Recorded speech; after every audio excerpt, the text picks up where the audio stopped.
Hawkman, issue 21. Raw Vendetti writing with Fernando Pessoa on the art. Take it away. Connor, So how does good. Venditti keep doing this with the character like Hawkman? I don't That know.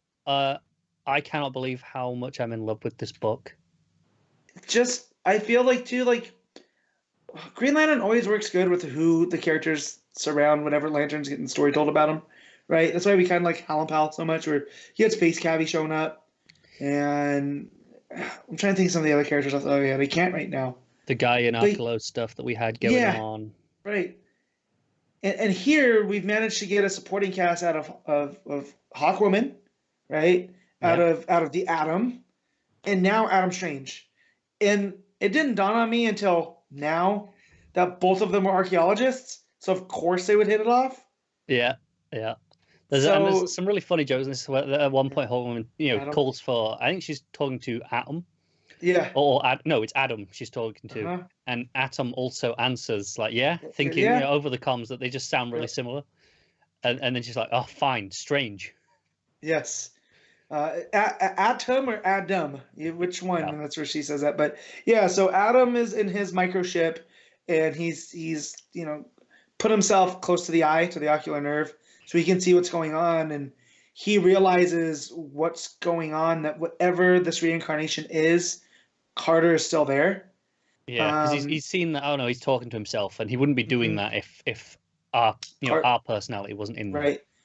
And then they put it together that the reason that they're there is Adam Strange says that there's an old Rainian legend about Catarthol, which is the one that we saw last time with the clergy cult. Yeah. Right. That there was this weapon that could destroy untold amounts of people. So they put together that the Sky Tyrant is essentially trying to prolong the reincarnation streak. And while they're figuring all this out, Sky Tyrant is fighting the Titan Hawk, which I hope he becomes a character. I feel with Adam there, you can shrink him down. You can, make him a normal member. I'm really intrigued on Titanhawk because so we've got still this descendant of this family that's kind of being the Titanhawk here, and he talks about the original, and there was involved in the Sun Wars, I think it was. Right. I'm like, oh, show me that story, Venditti. And the mace that was passed down from generation to generation, and just what does that mean? Like, so he is a descendant of Carter. I'm not entirely sure if that's because he's descendant of a family that was protecting the legacy. Ah, that's right. That's right. There is the possibility they could tell us later that that was his family originally. Yeah. But yeah, so him and Sky Tyrant are fighting because he's not going to let him into this vault, because that's his duty, is to protect this vault. And Sky Tyrant's like, I got him figured out, and he takes the mace and charges it. I'm assuming with dark multiversal energy here. Probably, yeah. And lands a blow mace to mace that destroys this mace. It just shatters it to pieces, and the Titan is just broken. He's like, this was past, the lines of these paladins for centuries.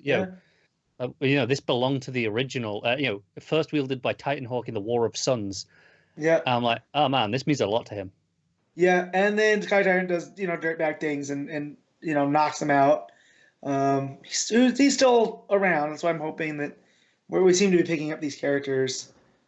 But so Strange goes in while this fight's going on.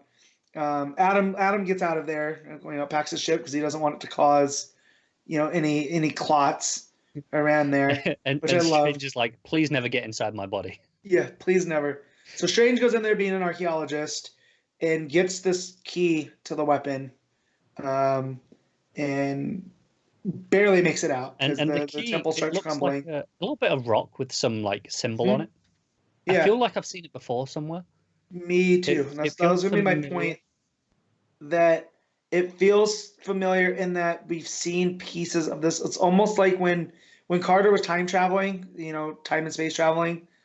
Yeah. I feel like we've seen it in the background somewhere, which probably on purpose, or maybe it was even in the last issue with the Death Clergy. It could be, yeah. It feels familiar that we've seen it before, but I can't quite place it. Right.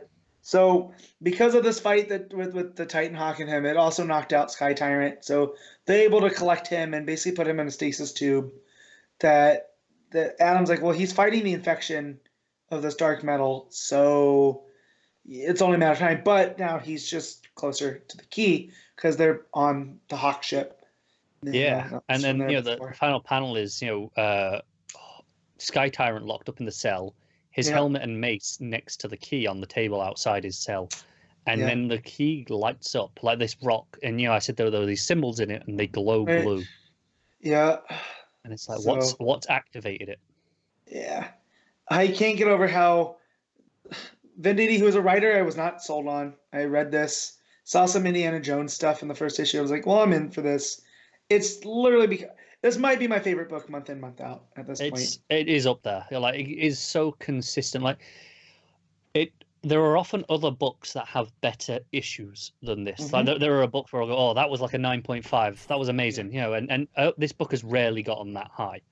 Yeah. But this is like so consistently, like never below an 8. Well, maybe an 8. It does remind me of when I started reading Green Lantern, right? This is, Jeff Johns writing a book. I don't have really any ties to Green Lantern at this point. I had read Rebirth, but that was about it. And then each month I found it became the book I look forward to the most. Like I would go to the comic shop and it would be the first thing I read. Like as soon as I get back into my truck. That's this with this book. Oh, it's true. Like, I was looking at my list of books last night before I started. I thought I'll read one before I go to bed. Yeah.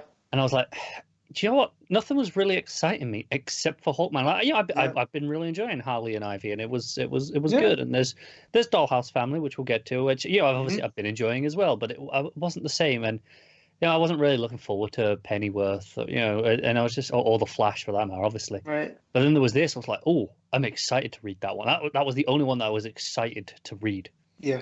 And I would never have predicted that. Before this book started. Me neither. Especially Hawkman, who again I've read, I'm familiar with, but nothing where I'm as invested here. Where I'm getting excited when Adam Strange shows up because of their relationship. When I'm going, oh, give me that story from the past. Yeah, like, I want that story, and give me one of those little diary issues or a mini spin-off at some point. Whatever. I want to see it. What's weird, we talk about how like Wonder Woman could support probably a second book. Weirdly, I feel the same about Hawkman right now, where we could have these tales of the past. Yeah, we could have Hawkman and then like a series of rotating minis as to past lives. Right, and I would eat those up just as much. Like you said the Sun Wars. See, that's up there now with Qatar Hole, or what was it, Cutter, the Kryptonian one. Oh like, yeah. I want to read his story. The fact that he was Kara's teacher on Krypton, or even here the Rainian one. Like, what was Rand like back then? That there was a death clergy that's completely different than the Rand that I know. Yeah, and that'll be really interesting to see in the context of Hawkman's other main life has always been Thanagarian.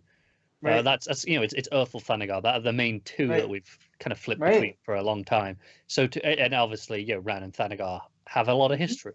So that would be really interesting to see. Right. So so what's your rating, Hawkman? 8.5. Love this book. Yeah, see, I'm going with a 9. This issue.